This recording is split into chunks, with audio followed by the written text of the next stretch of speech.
We had 18 months to develop a car. Hello everyone, welcome to my educational platform. Glad you're here. It is a pleasure this week to be welcoming Mr. Philip Broadley. Mr. Broadley is currently serving as a senior independent director for AstraZeneca.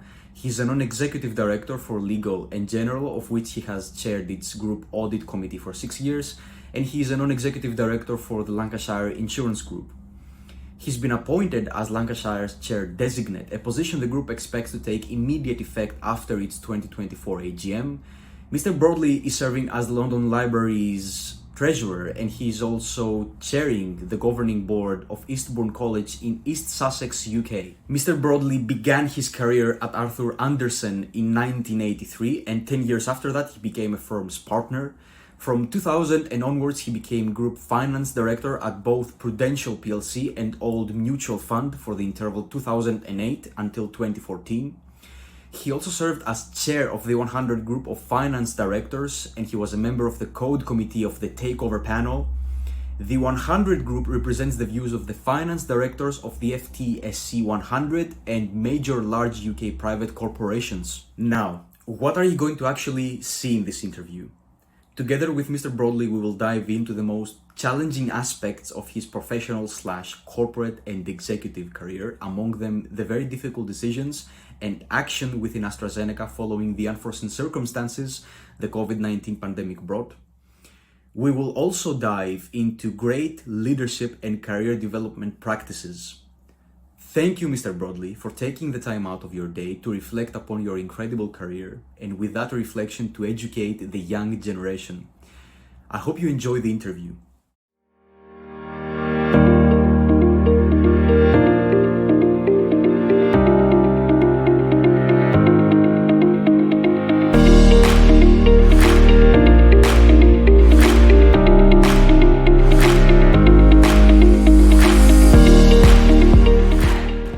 Also, I think the competition among the big five companies, insurance companies back then, was quite severe. Can you tap into how you started developing your leadership capability? Yeah, the great advantage, certainly then, and I still believe now, of training within an organisation that does recruit a lot of graduates, as the large accounting firms did then and do now, is there is a great structure to both the technical training and the interpersonal skills training.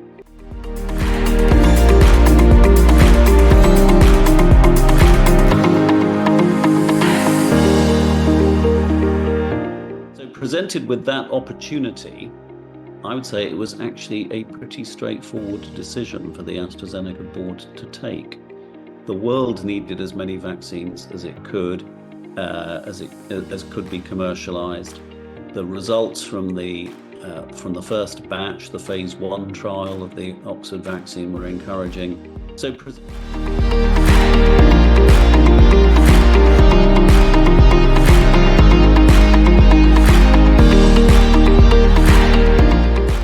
Good evening, Mr. Broadley. Thank you for allocating your time to do this interview. I think it's going to be very insightful for the people who are going to be watching this. You have extensive experience, I can say, and there is invaluable lessons, in my opinion, to be drawn out of your experience.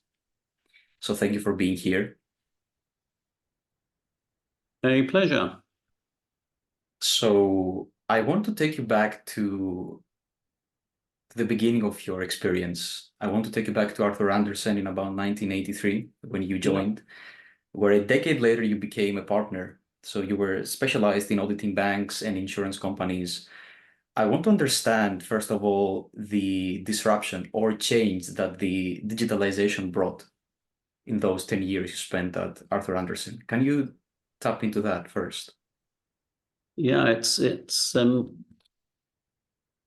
it's interesting to pause and remember 40 years is a long time ago in terms of business evolution, particularly in the use of technology.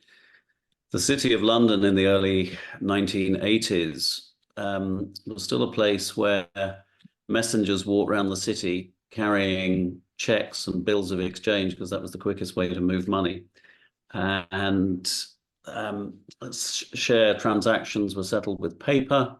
There were some significant IPOs of privatized industries then. It was pre-online application, so if you wanted to apply for shares, you wrote out a check, you stuck it with a pin to a paper application form and mailed it. So that's the context in which I began my career and began auditing financial institutions with entirely paper-based systems.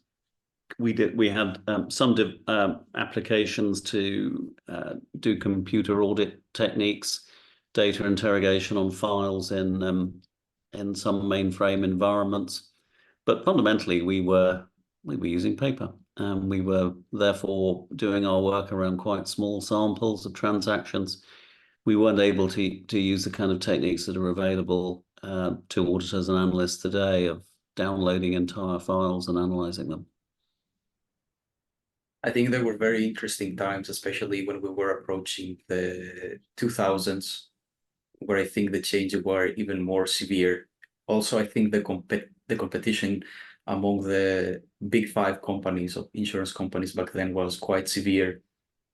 Can you tap into how you started developing your leadership capability as well? Yeah, the great advantage, certainly then, and I still believe now, of training within an organization that does recruit a lot of graduates, as the large accounting firms did then and do now, is there is a great structure to both the technical training and the interpersonal skills training. So right from the start, at the end of every assignment, which might be might be a few weeks, it could be a few months on some of the larger clients, everyone received an appraisal. There was a structure to the way promotions were done. Within 2 years of joining, I was writing appraisals myself on people working for me. So I kind of look back on it now and think, gosh, we sort of took for granted that structure. Arthur Andersen, where I trained, had been founded in Chicago. It still had a very centralized management structure with common practices around the world. So a very strong culture in terms of promoting the firm's values, its focus on professionalism and on quality, and that I think came through in the way that we were really taught by a mixture of constant experience with reinforced by formal kind of classroom-based training to understand how to develop the people that were working for us, recognizing, as I seem to remember we used to say, that people were our greatest asset. Still true. And I assume there is also levels to it. So that constant experience, it is a process through which you're consistently, I think, continuously better learning. So when you went, for instance, in the Takeover panel, I think it is very important to mention your contribution there. Yeah, I want to tap into, yeah, please. I was going to say that was kind of much later in my career. The Takeover panel is responsible under UK company law for effectively monitoring share-based acquisitions. Any acquisition of a public company and some other transactions.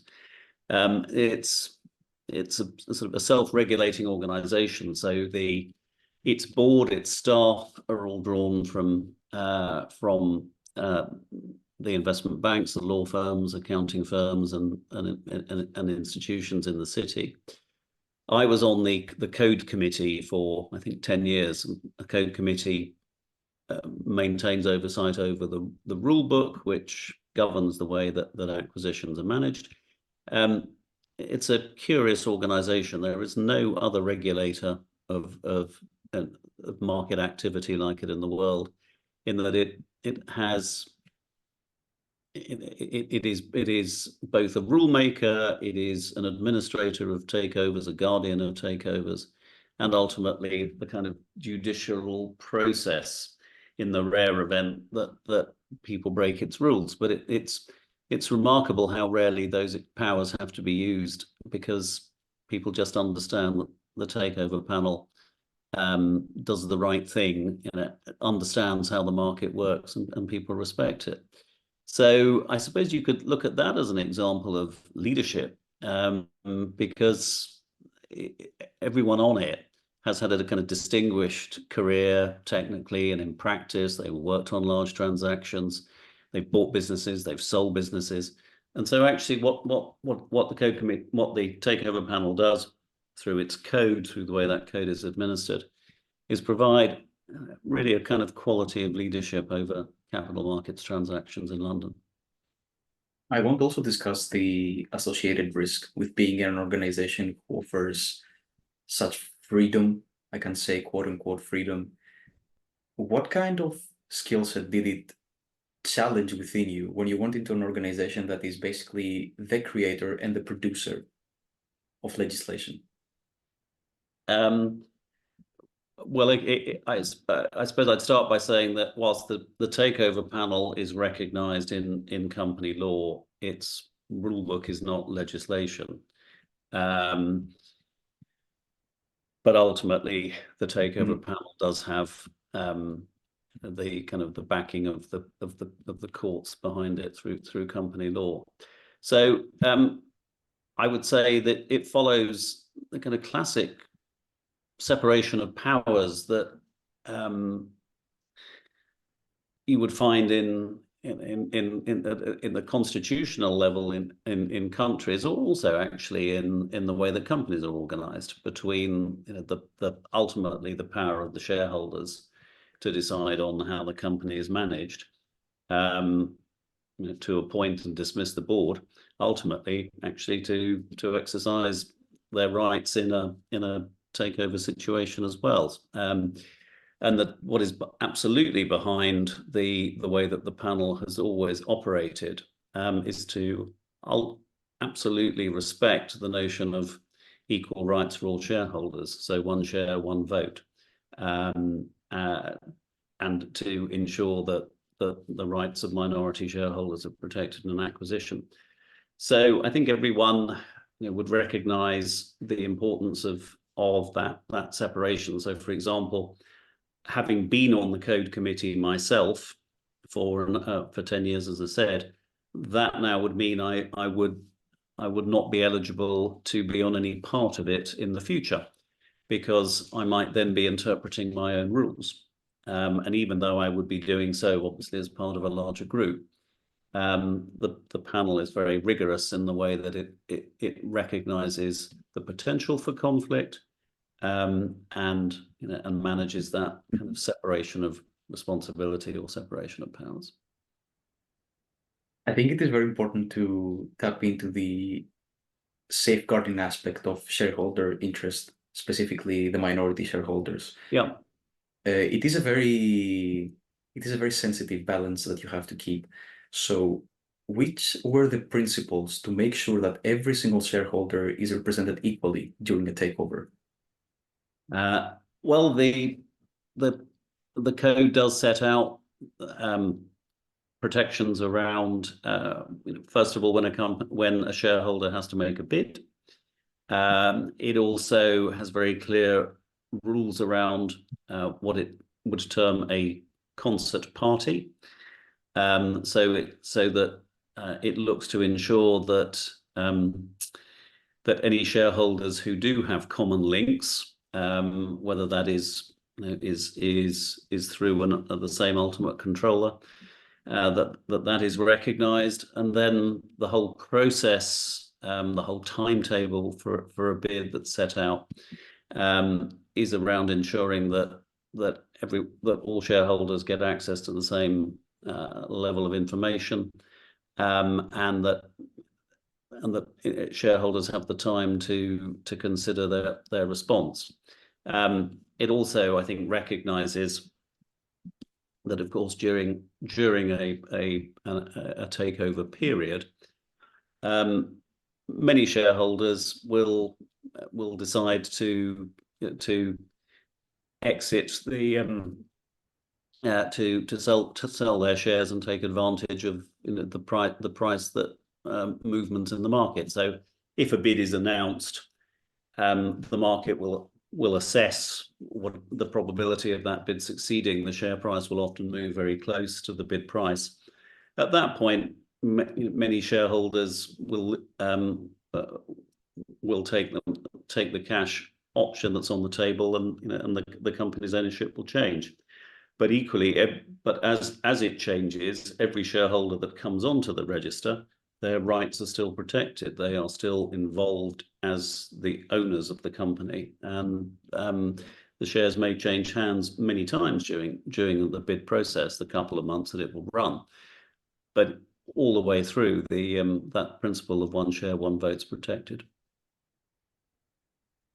And I think those are values that were following you into the next chapter of your career. Meaning, I want to tap into your chairman capacity in 2008 of the 100 Group of Finance Directors in the UK. Yeah.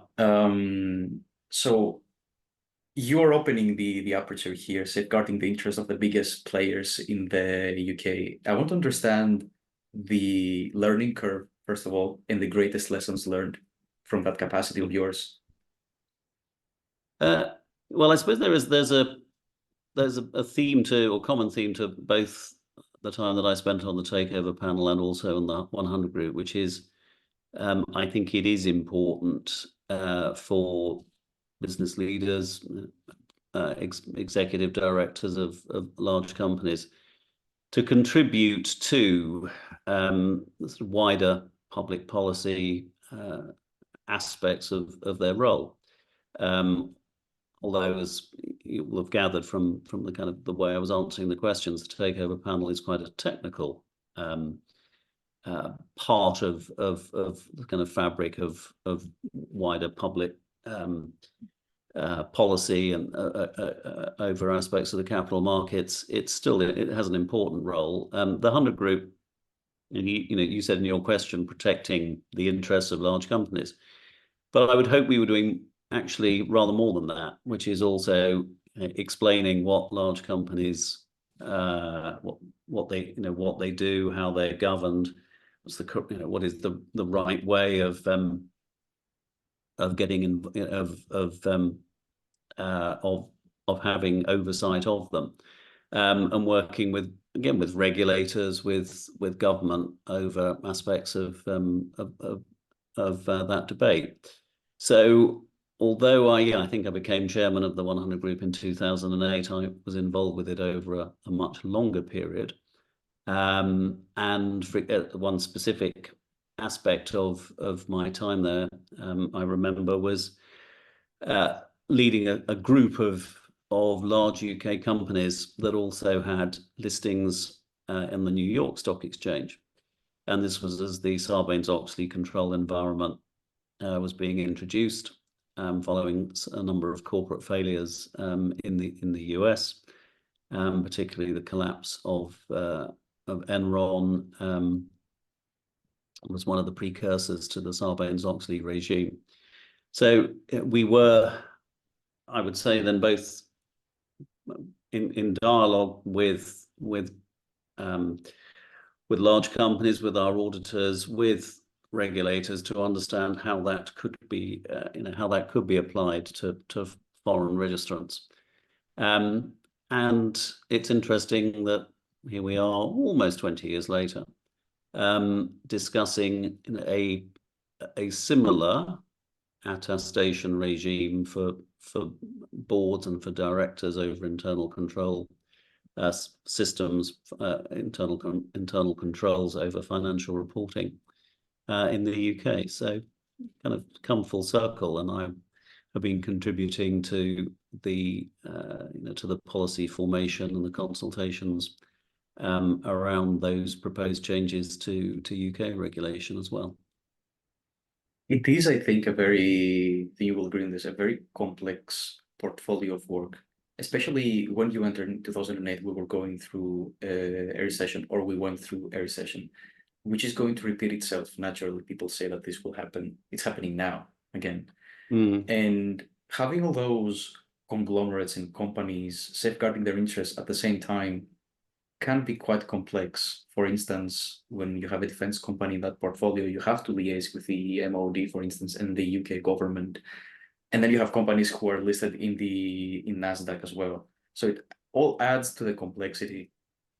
I think there is great lessons learned, but of course, this is not approachable for the regular person. So if you were to take one lesson out of your capacity as chairman of the 100 group, what would you say? I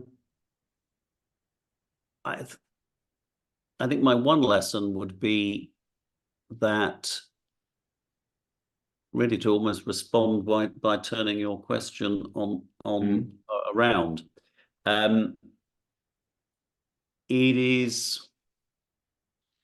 It's hard for an outsider to really get a sense of the scale of an international business, its complexity, whether that's in supply chain or banking relationships or corporate structure,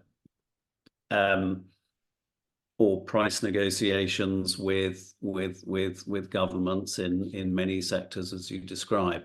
The regulations that will vary quite significantly across jurisdictions. Those who are involved in policy making, whether that's in government, civil service, or elsewhere, rarely have that direct experience. Well, same way, the corollary of that is I don't have direct experience of working in the civil service. So there are, we don't start necessarily with a clear common understanding of what each of us is doing. So I suppose my one lesson that I would take away from that time at the 100 Group and the liaison I had with governments and regulators is around really the value that there is in spending time just really seeking to build understanding of what it is that we do, and not taking for granted that there is necessarily a familiarity with the way that a large business works, and therefore that something like a new regulation has been necessarily built from that deep understanding. And policymakers, in my experience here in Brussels at the time, are willing to listen and actually will value the input that companies can provide. And you continue with this bird's eye view in 2016, if I'm not mistaken, when you went into legal in general as a non-executive director. Yep. So I want to understand, we're talking about a very synergistic portfolio in legal in general. How did you manage to align with the long-term approach the firm had at the time and still has in key areas of their interest? How did you offer your advice to legal in general? Okay. So to discuss generally what the role of an independent board member is. Yep. I think we are there collectively as members of the board to represent primarily the interests of shareholders, but not only the interests of shareholders under UK company law. We have responsibilities to consider other stakeholders as well, including customers, importantly, in a financial services business. With that fundamental objective and purpose, we are expected to act in the long-term interests of the company. And that can mean, for example, accepting a lower level of profit for a period of time in order to generate longer term growth. So capital allocation over the long term is just one example of the role that boards have collectively.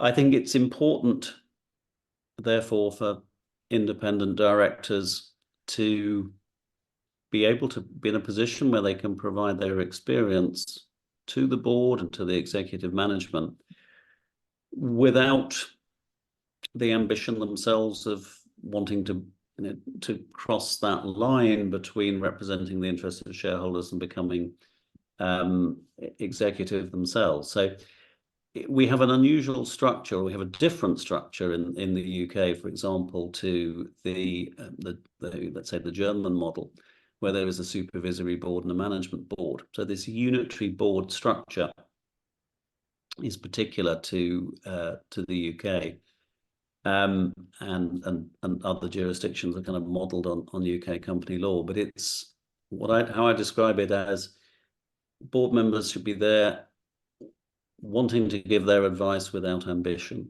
to actually run the business themselves. And you mentioned basically that it is a gray area somewhat, because you cannot cross over the line and start acting as an executive in the company. I'm sure there is regulations that disallow non-executive directors to do so, but if we take this and we bolt it on to times of disruption, for instance, and by disruption, I mean, there is no better situation to talk about than COVID-19. And I think you were quite in the epicenter of that disruption, being with AstraZeneca as a non-executive director. So I want to talk about difficult decisions that you made. And could you talk to me about the capacity you were able to be through in that industry, and what kind of decisions you had to make in order to stabilize the situation? You have your customers, you have your stakeholders, and you have basically no information about the virus that is spreading around the globe. How do you deal with that in a corporate setup?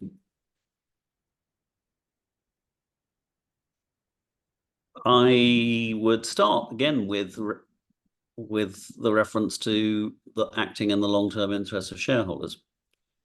So we have to think back almost exactly 4 years ago, as we record this conversation at the end of March, that we were making these decisions. In some ways, they weren't particularly complex, and the reason for that is as you've referred to, the lack of information. So we were making it as a case study. It's a good example of how, when it's necessary, boards can make decisions with a lot less information than they would sometimes call for. They have the luxury of time. But if I go back to the time 4 years ago,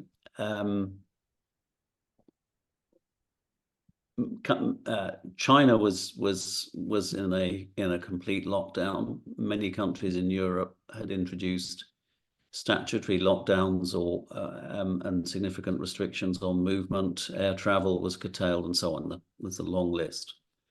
We were aware, generally, I think we were all aware of the pressure that health systems were under, and there was limited understanding of how the COVID virus worked. I mean, even really at that stage, still how it spread. Was it airborne? How long did it live on surfaces? Those kind of health questions were being asked by healthcare professionals.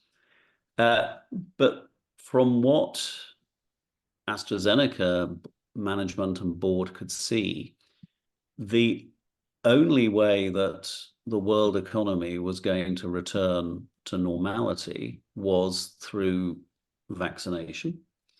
And that required an unprecedented effort to clearly produce products that would vaccinate the world. And what we anticipated was that really every candidate vaccine that was proving effective in early trials needed commercial development to be taken through full clinical trials as rapidly as possible. and then to enter the market. And really, I would have said, well, I was personally looking at that in the same way as I would think about a diversification of a portfolio of investment assets. The more vaccines that there were in production, likely the more successful we would be in finding enough that would really be commercially effective.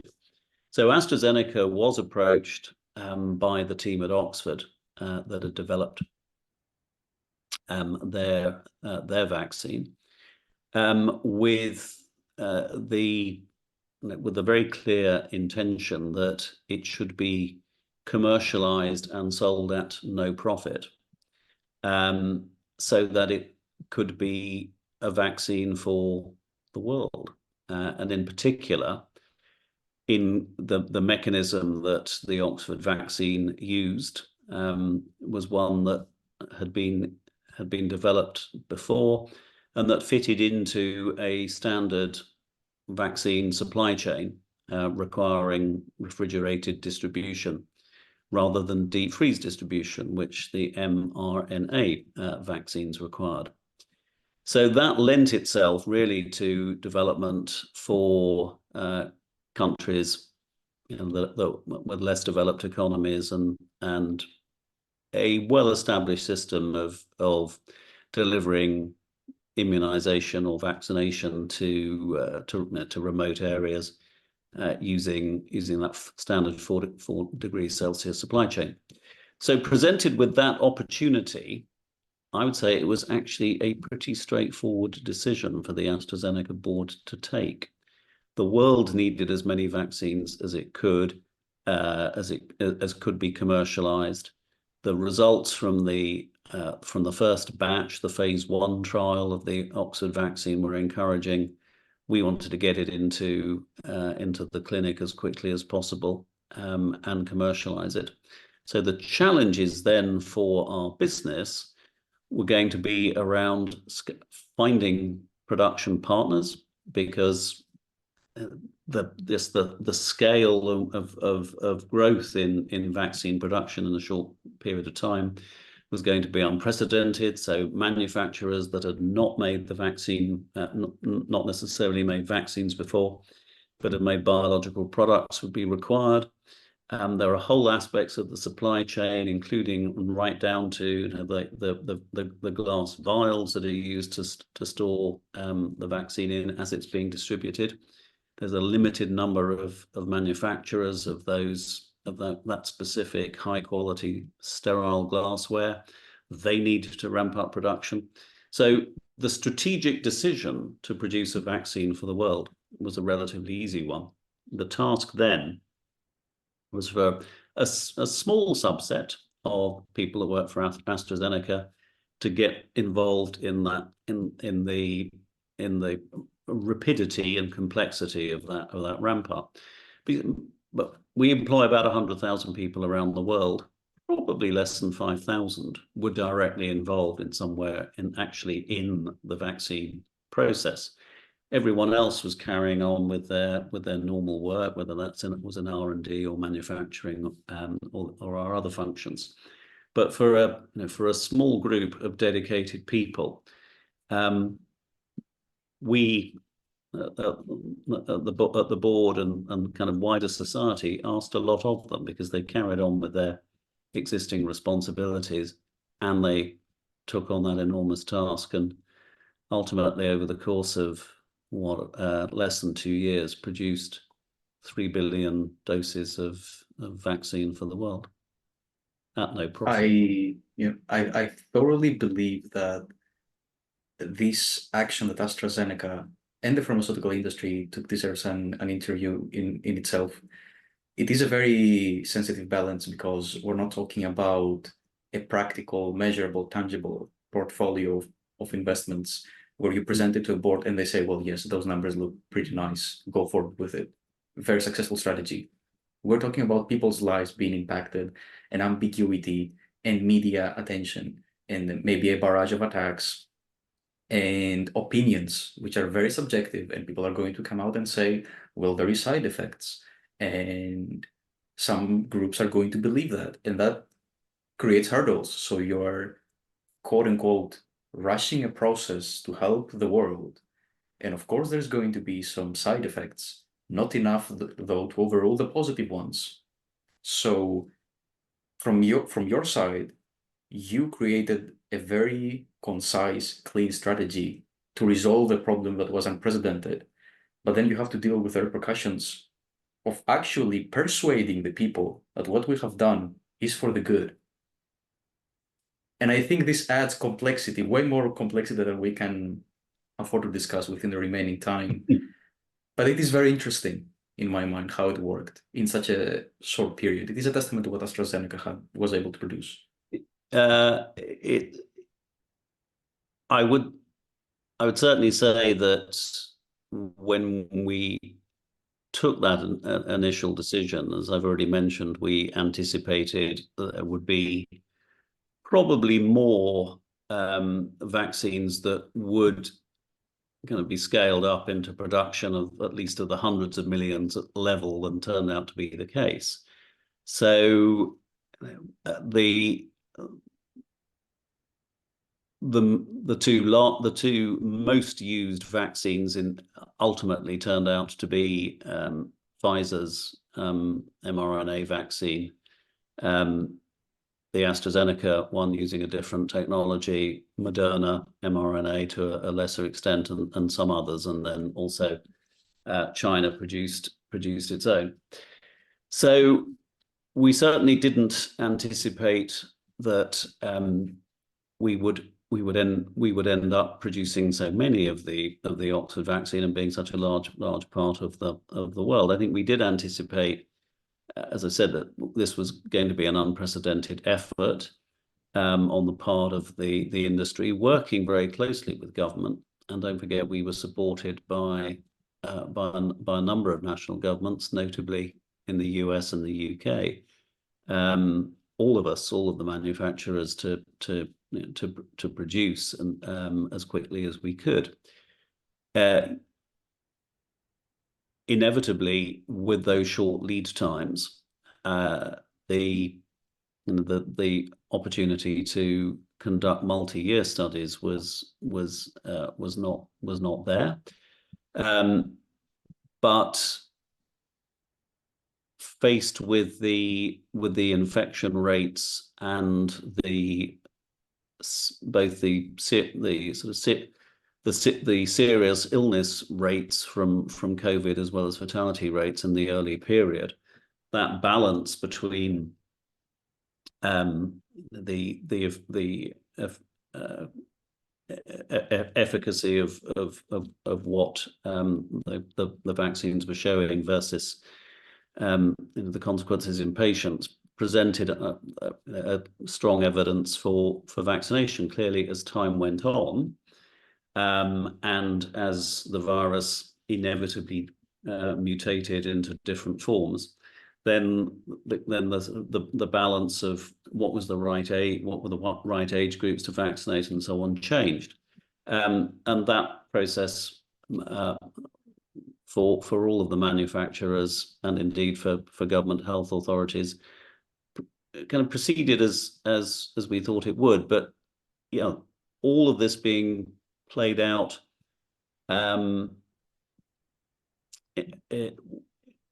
with, I suppose, for the first time really with in the age of 24-hour news and social media. Because if I think back to the outbreak of SARS in Hong Kong and China in the early 2000s, a much not the same global impact, not without 24-hour rolling news. So those were the differences, and certainly something we learned from. But at the heart, there's still this. The heart of it all was this question around the only way we were going to move on from COVID was with vaccination. And it's interesting, if you look back, as I have been just over the last few days, to articles and discussion at the time, actually the world economy recovered quicker. Travel rates, tourism levels generally back pre-pandemic levels. Clearly, there have been some permanent changes in terms of working from home and so on. But capacity, usage of mass transit systems in major cities pretty much back at pre-pandemic levels most of the time. Airlines finding themselves short of aircraft. They weren't expecting to do that. They might now have regretted retiring as many aircraft as they did 4 years ago. So actually, still at the heart of the global recovery was the global vaccination program, and I've certainly found it very humbling in the last year to have been able to visit East Africa, to also visited India, to have met people who very clearly their livelihoods were returned to normality because of the success of the vaccination program. And in the case of India and East Africa, those were territories where the principal vaccine used was the Oxford AstraZeneca one, because that fitted exactly into the 4 Celsius supply chain. And indeed, the Serum Institute of India, SII, which is the world's largest vaccine producer in normal times, they produced, I think, over 1 billion doses of the Oxford AstraZeneca vaccine. So, for India, for Sri Lanka, parts of Africa as well, that production really saved millions of lives. I cannot stress enough how important it is that you're transferring measurable experience to us.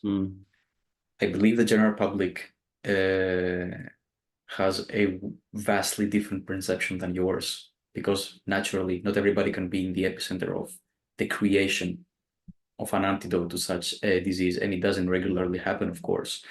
What you mentioned about social media, I think it is the cradle of all evil in this planet. I believe we have access into too much information. So at some point, there can't be an informed decision made. A decision is going to be rigged with all kinds of misinformation, actually. So I don't think this is something that can be resolved. People are going to talk, people are going to have opinions, but the measurable results and the recovery, because we have to understand, it hasn't been 10 years since we had COVID. It's been about 1.5, let's say. So I think the recovery is a testament to what was done, to the action that was taken. Yeah, and it's interesting. I have to pause and remind myself that I think the median age of the world's population is 30 something, and I'm 63. So I can't deny that I am older than most people. And importantly, I'm old enough to remember when childhood immunizations like the polio injection campaign in the UK, or measles were first introduced. And certainly for my parents, polio was a real disease. There had been outbreaks in the UK as certainly as late as the 1930s, and I think a little bit later. Measles, when I was a child, was still a disease that killed significant numbers of children and had other serious consequences. In fact, I had measles as a child. It's the most ill I've ever been. So I'm in that generation that doesn't take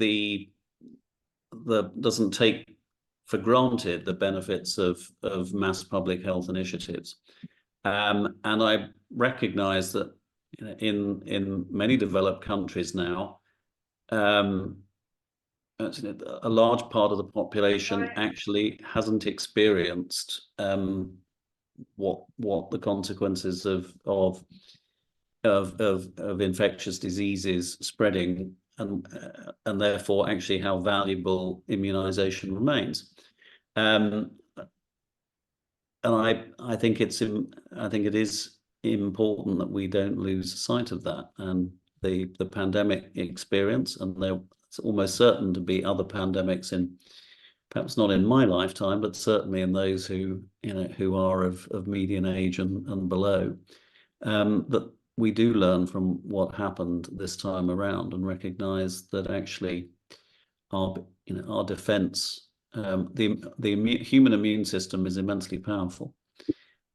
Making it, giving it the advantages to work as it should do, or as it can do through vaccination, is really important from the point of view of public health management.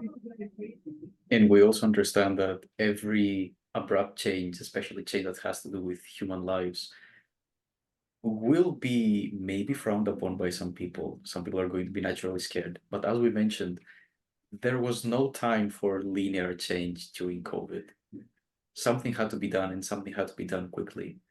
And if there is negative repercussions and some people dislike the means of saving human lives, that is, I think, okay, but the change has still to happen. So, yeah, Mr. Broadley, if you have anything to add, please. We're getting into really a discussion of some of the questions around philosophy that I remember as a graduate. Greatest good for the greatest number. I mean, that is at the heart of really what a public health immunization campaign is around. Mm-hmm. Yes, some people will have an adverse reaction to any pharmaceutical product, and there are ways in which those can be managed. But in terms of what the wider societal benefits are, then in the end it comes back to a question of what is an individual prepared to do for themselves? What are they prepared to do for wider society? I completely agree. Thank you, Mr. Broadley, for the insights and the advice. I think especially for young people who are seeking to go out in the industry, in every industry for that matter, not just the insurance or the pharmaceutical, those are very important lessons. It might be a little bit philosophical, but I believe ethics are very important in every single industry. They are, and whether that is in the two industries in which I suppose I spend most of my time, their integrity is at the heart of financial services, where you're entering into a multi-year relationship with a customer.